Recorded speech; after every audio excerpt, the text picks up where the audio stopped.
What is going on, guys? Welcome back to another video, and today we're recapping the New York Giants pulling off a huge upset against the Chicago Bears, 30-27 in overtime. What a game this was. I know every Giants fan was very happy to watch this game just to see what we can do against a better team, and we wound up pulling off the win. Before we get into the recap, guys, please, I ask that you like the video, subscribe if you're new, comment anything, just give me some feedback, and it'll be greatly appreciated, guys, and I appreciate it. By the way, I just moved into a little update for you guys. I just moved into my apartment, and things are looking up now. I'm gonna hang up my Giant stuff in the back so you don't get the shadow in the background, things like that. You're gonna get the same old editing and all that stuff when I get Wi-Fi in this place. So it's all looking up now. So let's get right on to the recap. So we're going to start off. Alec Ogletree, first minute of the game. Alec Ogletree gets an interception, shows a great amount of film study in this game. He had 2 interceptions, 10 tackles, just was completely unstoppable on defense, played a very great game. And then, runs it into the end zone, first minute of the game. The Giants are up 7-0. That's the type of play I want to see from the Giants. Just lead the game early so you have the other team having to struggle and panic to score some points, and then we could just, have a comfortable lead.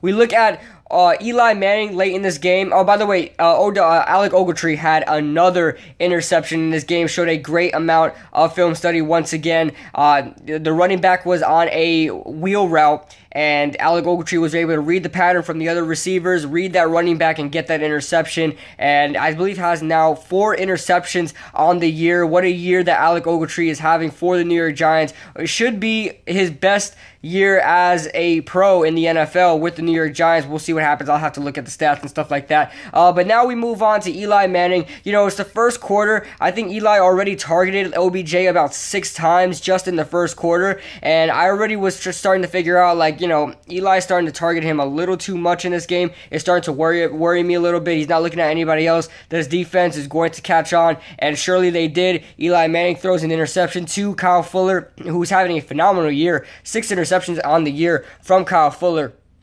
and gets a 6 interception on Eli Manning.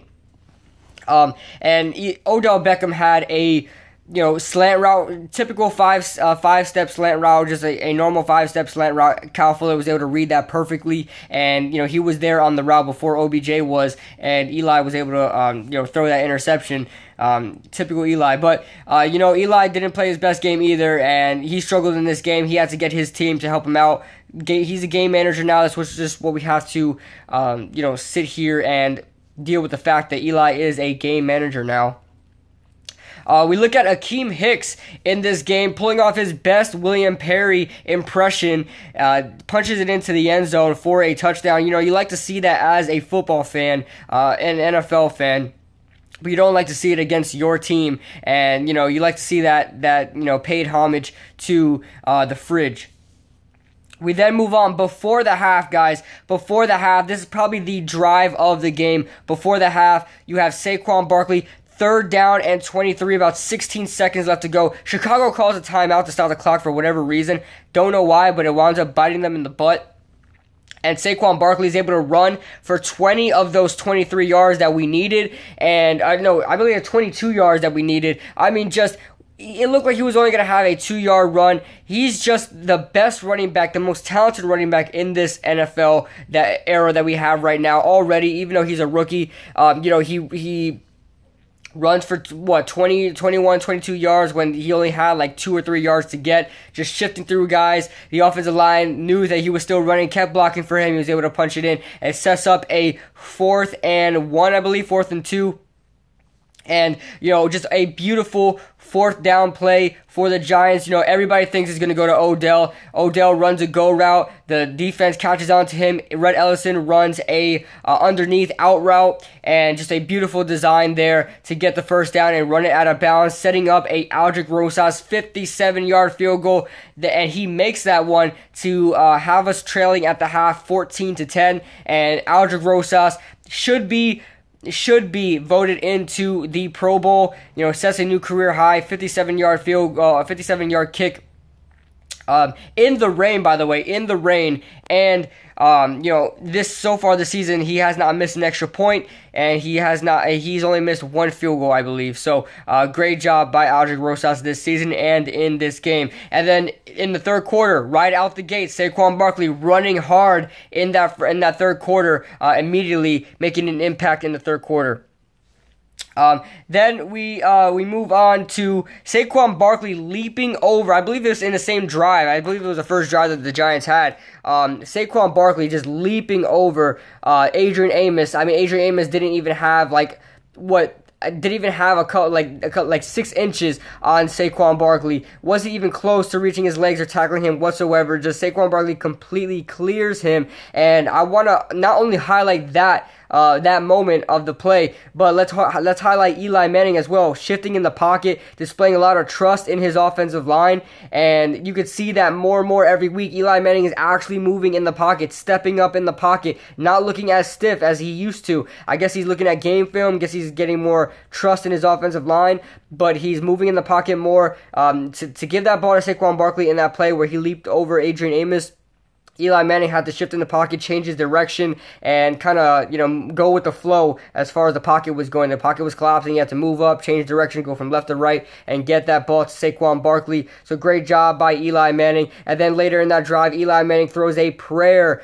to Odell Beckham on fourth down. On first and second down, Saquon Barkley was trying to run it in, didn't get there, got closer. On third down, it was a questionable call. Another red zone attempt for Scott Simonson, who has been targeted so many times in the red zone, mostly at the 1 yard line, never completes the ball. This time, it's not complete. What do you know? But then Eli Manning throws the ball, just a prayer. He was going to get hit by a Bears defender and throws it to Odell Beckham for a completion and a touchdown. So the Giants then lead, I believe, 17-14 at that point. And then you look at the best special teams play of the season so far for the New York Giants. Eli Manning gets sacked. Let's just say that Eli Manning gets sacked to get the Giants out of field goal range by Khalil Mack. Khalil Mack just a monster. So he gets sacked. The Giants are forced to punt it. Riley Dixon with a beautiful punt, but it almost goes into the end zone. Russell Shepard able to bat that ball out, and then Antonio Hamilton comes in, bats that ball out, and then it's recovered by Zach Diossi at about the 2 yard line or so. Russell Shepard was this close from hitting that marker for a touchback, but was able to get just a little bit green in between him, and just the best special teams play by the Giants so far this season. And then right after that, when we pin the Bears in a coffin, you got B.W. Webb, he wasn't having the most fantastic game this game, with Allen Robinson completely mossing him, even though B.W. Webb was fouling him the whole time through.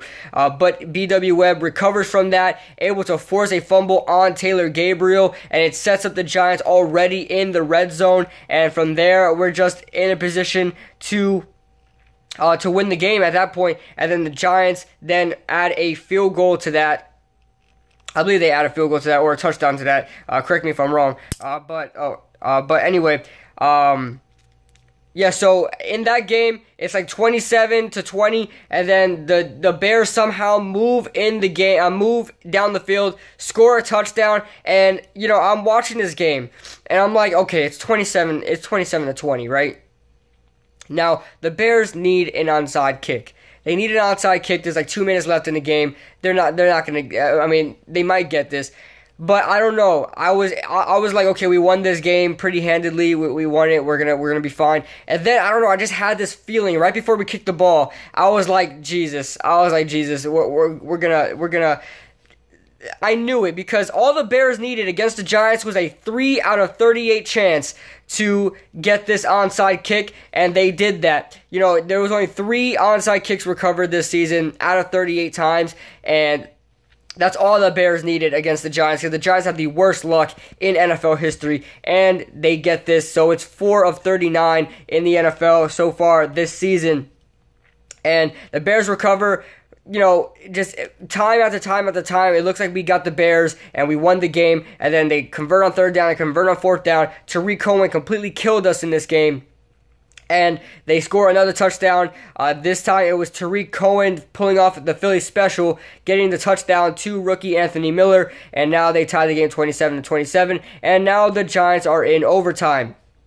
And right off the bat, in overtime, Saquon Barkley runs for a good 20 or 30 yards. Just a phenomenal play. You know, he was on the sideline for like 10 or 15 of those yards. Was able to keep his feet in bounds and keep moving. And it drives us down to get a field goal. I think it was a 44-yard field goal by Aldrick Rosas to set up the game-winning field goal. And then on the Chase Daniel on his drive, they get a chance to answer. And they convert a fourth down early on in the drive, but then it's Janoris Jenkins sealing the game, just batting the perfect bat away. That's what I want to see from deep coverage. We haven't seen that all year from Janoris Jenkins, Landon Collins, anybody in that secondary able to bat a ball like that, and just perfect timing. We're able to do that, and the Giants win the game 30-27. What a game that we had. I'm so happy that we beat the Bears. If only we would have beat the Eagles. If only we didn't blow a 19-3 lead and we beat the Eagles, we would have been in prime position for to try to make this division. I know the Cowboys beat the Saints. None of us expected that. So I believe they have 7 wins so far. But we would have had a way bigger chance to make the playoffs. You know, if the Cowboys get 8 wins, it's over for the Giants. But, you know, I'm still trying to hold on to some kind of hope. But with that being said, let's get on to the stats real quick. I don't have much stats written down here because I don't have my computer. Obviously, I don't have Wi-Fi. But Eli Manning, 19-35, 170 yards, touchdown, and an interception. I don't know if I highlighted Odell Beckham catching a touchdown, throwing a touchdown to Russell Shepard, but yeah, he did that. I think that was a 49-yard play. And then Chase Daniel, 26-39, 285 yards, touchdown, and 2 interceptions.